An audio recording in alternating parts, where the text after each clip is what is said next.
Le caractère corporatif collectif d'un instrument que Dieu pourrait susciter afin de recouvrer parmi son peuple sa pleine pensée le concernant et concernant son Fils, un tel instrument fondé et gouverné par le principe corporatif aura une histoire corporative particulière.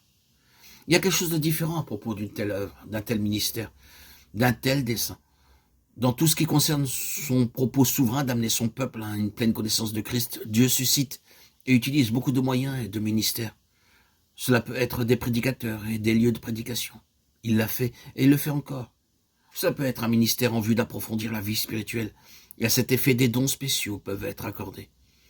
Il y a d'autres aspects de l'activité de Dieu contribuant à ce but, et chacun d'entre eux doit être reconnu, honoré et respecté. Nous nous préoccupons ici de l'un de ces aspects, et notre insistance est que chacun soit l'objet de l'attention de Dieu, d'une façon particulière, quant à sa fonction et à son but au sein d'un tout. Le ministère dont nous parlons ici est différent de bien d'autres, et il est l'objet de l'attention particulière de Dieu. Un don de prédication, un ministère ou un lieu de prédication ont un but, mais cela ne produit pas nécessairement une expression corporative et vivante de Christ.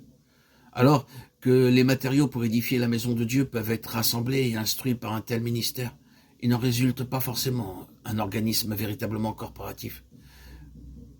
La même chose peut se dire à propos des ministères lors de conventions ou de ministères s'exerçant pour approfondir la vie spirituelle de chrétiens individuels. Quand le Seigneur est préoccupé par le facteur corporatif, comme il l'est certainement, il traite l'instrument et le ministère de façon particulière. Leur histoire est différente. L'élément relationnel est un très grand facteur quant à la plénitude spirituelle. L'aspect d'interdépendance est très important quant à l'accroissement spirituel. Nous allons apprendre beaucoup plus et atteindre infiniment plus de plénitude en Christ de façon relationnelle que nous ne pourrions obtenir individuellement, même sous le meilleur des ministères. Croyez-le, car c'est très vrai. Ainsi, le Seigneur ne traite pas ceux qui constituent un tel instrument comme des personnes individuelles. Il est nécessaire à chacun d'entre eux d'adopter cette attitude. Dieu s'occupe de moi en relation avec d'autres, qui constituent ensemble pour lui un instrument pour un but bien précis. Et la seule explication de son attention envers moi est ce principe relationnel. Si j'étais un individu isolé, je n'aurais pas à vivre ce que je vis, et si je pouvais décider pour moi-même, je m'éloignerais de tous ces gens dès que possible.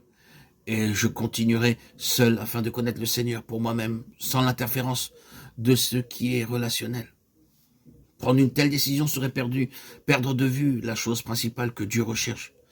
Vous vous éloignerez de ce qui lui tient le plus à cœur, puisqu'il a un but corporatif. Il doit avoir un instrument corporatif, il doit agir envers nous sur cette base d'interdépendance. Ainsi, tout est relationnel. Aussi, dans ce domaine, l'ennemi fera de la destruction, de la communion fraternelle, son but principal.